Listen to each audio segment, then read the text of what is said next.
Dakle, izjave svedoka su jako bitne i one moraju biti date od strane isključivo australijskih državljana ili takozvanih permanent residents, odnosno stalnih rezidenata naravno Australije.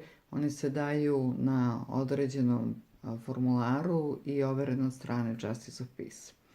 Dakle, celokupan posao pripreme aplikacije za partner vizu je jako obiman i da bi ishod bio pozitivan, potrudite se da zaista imate kompletnu dokumentaciju, što se tiče potvrde vaše veze, takođe potvrde vašeg identiteta, izjave svedoka, izjave odnosno uverenje o neosuđivanosti i sva ostala potrebna dokumentacija da bude overena od strane ovlašćenog prevodioca ili overena i prevedena i nadamo se da će to jednostavno, to je preduslov da bi ishod vaše vize bio pozitivan.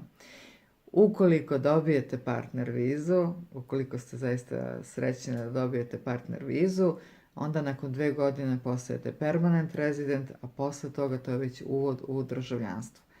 Sa partner vizom imate pravo na 510 sati engleskog jezika, neograničeno pravo ulazak i izlazak iz zemlje, neograničeno pravo rada, imate neke osnovne zdravstveno i socijalno pokriveni, tako da koliko god vam bude težak, skup proces oko predaje ove vize, mi zaista verujemo da kada dođete u ovu divnu zemlju i naravno kada budete sa svojom voljenom osobom, da ćete zaista odahnuti i shvatiti da se sve to isplatilo.